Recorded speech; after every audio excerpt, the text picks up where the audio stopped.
As a freelance police transcriptionist, my job was to listen to the worst days of people's lives and turn them into sterile 12-point font. You type the stutters, the lies, the crying. You're legally required to transcribe exactly what is on the tape, verbatim. It's grueling, monotonous work, but it pays the bills when you're awake at 3 in the morning. I was renting a garden-level place in Silver Spring at the time. It was cheap, mostly because management ignored every maintenance ticket I submitted. The pipes behind the drywall had this persistent, rhythmic drip that I'd long since learned to tune out. Last Tuesday, I was working on a routine burglary interrogation. The file was labeled Case 404 and even you 2.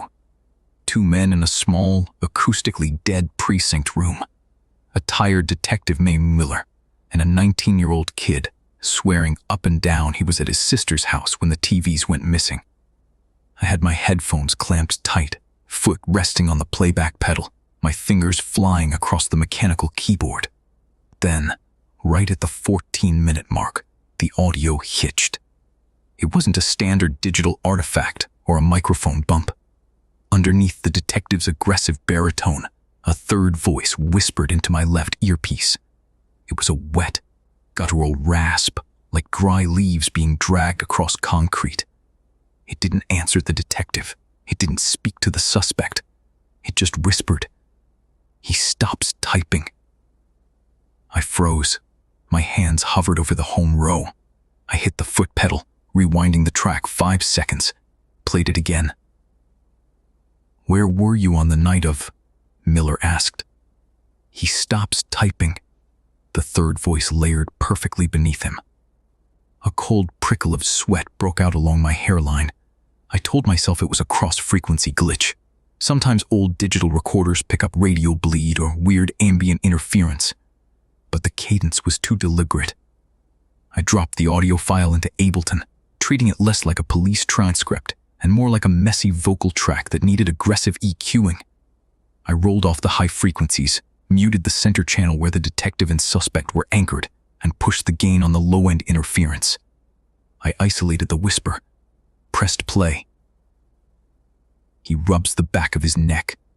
The steel of his watch is cold against his skin. My hand, which had just unconsciously reached up to massage the knot in my neck, dropped to my side like it had been burned. I glanced down at my wrist.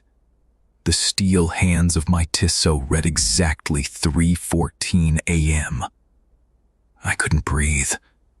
The air in the basement apartment suddenly felt thick, heavy as wet wool.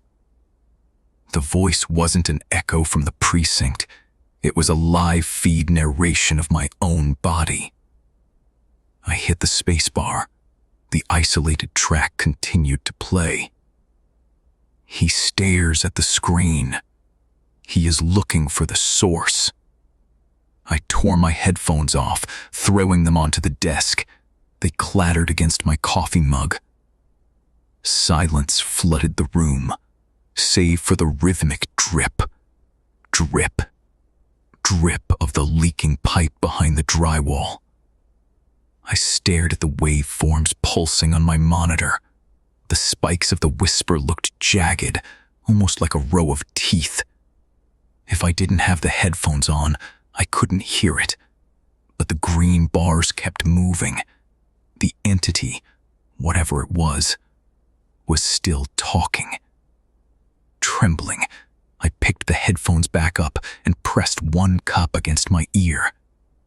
"He thinks it is a trick of the software," the voice rasped. "But he hasn't listened to the room." My hand hovered over the mouse. I stripped away the vocal layer entirely, leaving only the raw, amplified room tone of the recording, the ambient noise that sat behind the whisper. Every interrogation room has a specific hum. The AC unit, the fluorescent lights buzzing, the squeak of metal chairs. But the background noise on the tape wasn't the precinct. Through my headphones, crystal clear, I heard a persistent, rhythmic sound. drip, drip, drip. It perfectly matched the leaking pipe in my wall. The voice wasn't recorded at the police station. The acoustic signature behind the whisper belonged to my apartment. Somehow, impossibly, the audio was being captured here, in this room, and spliced directly into a sealed police file as I listened to it. I spun around in my chair, my eyes wide, tearing the shadows apart. I looked under the desk, into the dark kitchenette, toward the small egress window near the ceiling. Nothing. I was entirely alone. But the green waveform on my monitor spiked again. He searches the room, the wet voice hissed in the earpiece. But he doesn't realize the angle is wrong. He doesn't realize where the microphone has to be to catch the sound of his own breathing. My chest hitched. The voice was right. The audio was too close. It sounded intimate. It sounded like it was being recorded from an inch behind my left shoulder.